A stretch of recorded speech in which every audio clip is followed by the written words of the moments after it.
நான் 6 மாசம் வெயிட் பண்ணு, நான் ரவுடிசம் யாரு நீ காட்டுறேங்கிறேன். என்னடா இந்த தமிழ்நாட்டு பைத்தியக்காரங்களா நாங்கெல்லாம் நீ ரவுடிசம் பண்றதை பாக்குறதுக்கு எப்படி பேசுற? 6 மாசம் மட்டும் வெயிட் பண்ணுங்க, எங்க ரவுடிசம் என்னன்னு தெரியும். இத விஜய் அவர்கள் ஏற்றுக்கொள்கிறாரா? வேலை வாய்ப்பை உருவாக்கும், தொழிலை உருவாக்கும், கல்விக்கு நல்ல விஷயங்களை செய்யணும்னு சொன்னா வா மோதிப்பார், தொட்டுப்பார். 6 மாசத்துக்கு பிறகு ரவுடிசம் என்ன இது? இல்ல ஆதவ் அர்ஜுனா அவர்கள் வன்முறையை தூண்டுற மாதிரி தான் பேசுறாரு. நீங்க சொல்றது 100% தான் உண்மை. ஆதவ் அர்ஜுனா எவ்வளவு நாள் ஆகுது விஜய் கூட வந்து சொல்லுங்க? 6 மாசம் இருக்குமா? ஒரு வருஷத்துக்கு உள்ளதான் 6 மாசம் தான் ஆகுது. அதுக்கு முன்னால அவர் எங்க இருந்தாரு? விடுதலை சிறுத்தை கட்சி பிசிகாவில் இருந்தாரு. அதுக்கு முன்னால எங்க இருந்தாரு? சரி, அதுக்கு முன்னால எங்க இருந்தாரு? சும்மா இருந்தாரு. என்ன நடந்ததுன்னு சொல்றேன், எல்லாம் உண்மை தெரியணும்ல. மார்டின் அவர் வந்து அரெஸ்ட் ஆகி இருக்கிறாரு சார். நான் சொல்றேன், உண்மையை சொல்றேன். ஏன்னா மார்டின் அவர் பையன் எனக்கு ரொம்ப ஃப்ரெண்டு. அரெஸ்ட் ஆகி இருக்கும்போது அவருடைய பொண்ணு வந்து சூசைட் அட்டன் பண்றாங்க, அவருடைய மகள் சூசைட் அட்டன் பண்றாங்க. அவங்க மனநிலை பாதிக்கப்பட்டிருக்கும் போது சென்னைக்கு வரும்போது இவர் வந்து தலையிடுறாரு. தலையிட்டு பழகி அந்த பெரிய இடமெல்லாம் எப்படியாவது அந்த பொண்ணை கவர் பண்ணணும்னு சொல்லி 9 வயசை குறைச்சு சொல்லி அந்த பொண்ணை லவ் பண்ணி கல்யாணம் பண்றாரு. எத்தனை வயசு? நான் சொல்றேன், எனக்கு எந்த பயமும் கிடையாது. 9 வயசு குறைச்சு சொல்லி ஒருத்தன் கல்யாணம் பண்றான். அந்த வீட்டுல 3 தொழிலை தொடங்குறான். என்ன தொழிலாம்? டெக்ஸ்டைல்ஸ் தொழிலை தொடங்குறாரு. தோல்வி, பணத்தெல்லாம் இழக்கிறாங்க. ஸ்டீல் ஃபேக்டரி தொடங்குறாங்க, பணத்தெல்லாம் இழக்கிறாங்க.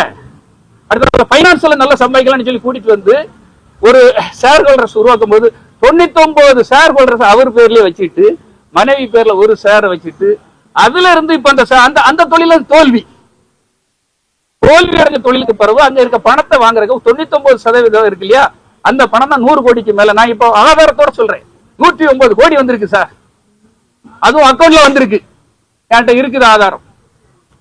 யாரு? இவர் உழைச்சு வந்துட்டாரு, நேர்மையா வந்துட்டு. இப்ப நாங்கெல்லாம் உண்மையா உழைச்சிட்டு வந்திருக்கோம், கடினமா உழைச்சிருக்கோம். ஆனா உழைக்காம ஒருத்தன் இந்த 109 கோடி அவருக்கு வந்திருக்குது. ஆனா அவர் உழைச்சு வந்ததா? பொய்யாக வந்தது, தப்பா வந்தது. நீ என்ன செய்யணும்? நேர்மையா ஒரு கட்சி படல வந்திருக்கேன், நேர்மையா உழைங்க. இந்த கட்சி ஒரு பீஸ்ஃபுல்லா கொண்டு போகணும். நீ யார போய் கேட்கறா? ரவுடிசம் பண்றாருன்னு ஒருத்தர் சொல்றாரு.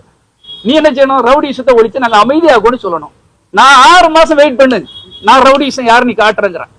என்னடா இந்த தமிழ்நாட்டு பைத்தியக்காரங்களா நாங்கெல்லாம் நீ ரவுடிசம் பண்றதை பாக்குறதுக்கு எப்படி பேசுற? 6 மாசம் மட்டும் வெயிட் பண்ணுங்க, எங்க ரவுடிசம் என்னன்னு தெரியும்.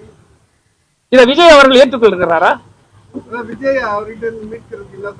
அதுக்குதான் நான் இதை சொல்லிட்டு இருக்கேன் சார். சொல்றேன், இவ்வளவு நெஞ்சு வலிக்க போறோம். நான் சொல்றது காரணம் என் தலைவனை எப்படியா மீட்கணும், அவருக்கு இது போய் சேரணுங்கிறத சொல்றேன். எவர்கிட்ட கேட்டா உங்களுக்கு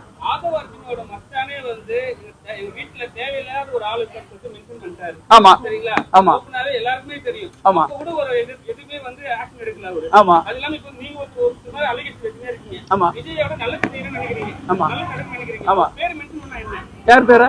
புலிசி முன்னாடி அவர் பண்ணாரு. ஆதம் கிடையாது, ஆதம் கிடையாது. முன்னாடி அதன சொல்ல. இப்ப ஆதவ அர்ஜுனா எதுக்கு சொன்னா கரண்ட்ல நடந்துட்டு இருக்கு தம்பி.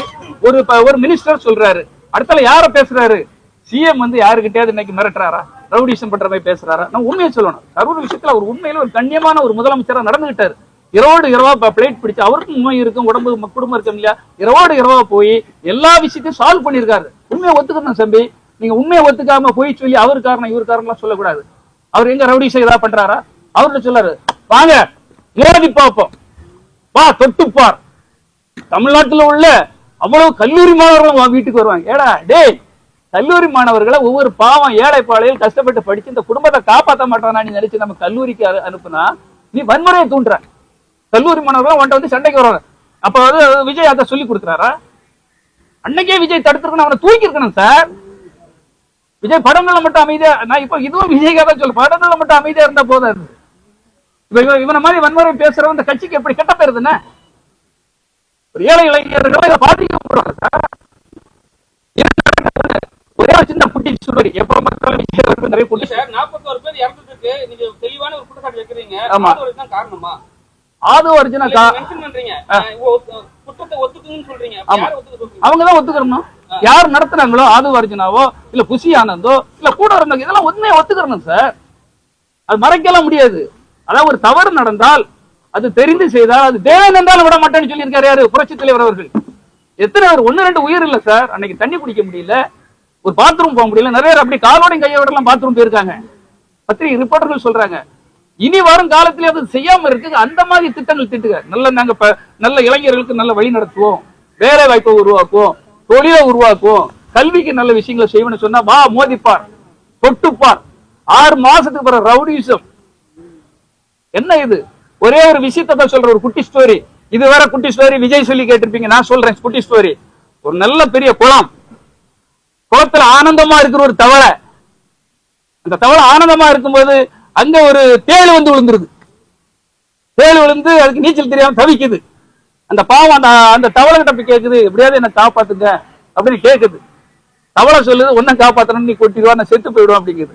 அட பாவி பயல, அதெல்லாம் செய்ய மாட்டேன், என் உயிரை காப்பாத்து.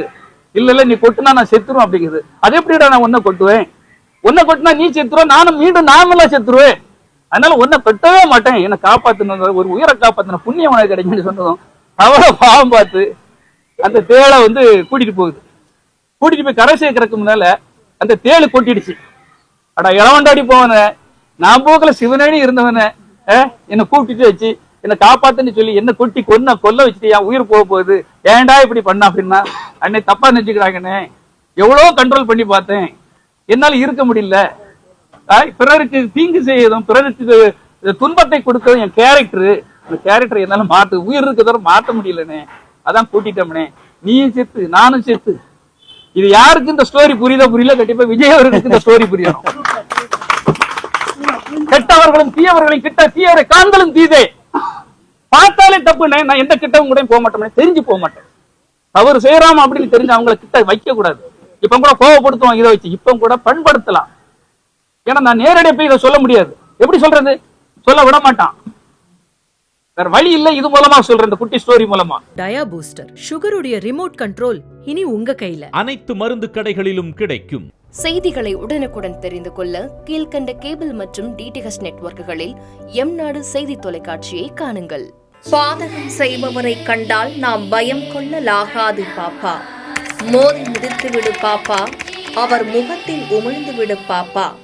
அண்மை செய்திகளை உடனுக்குடன் தெரிந்து கொள்ள இணைந்திருங்கள் எம்நாடு தொலைக்காட்சியுடன்.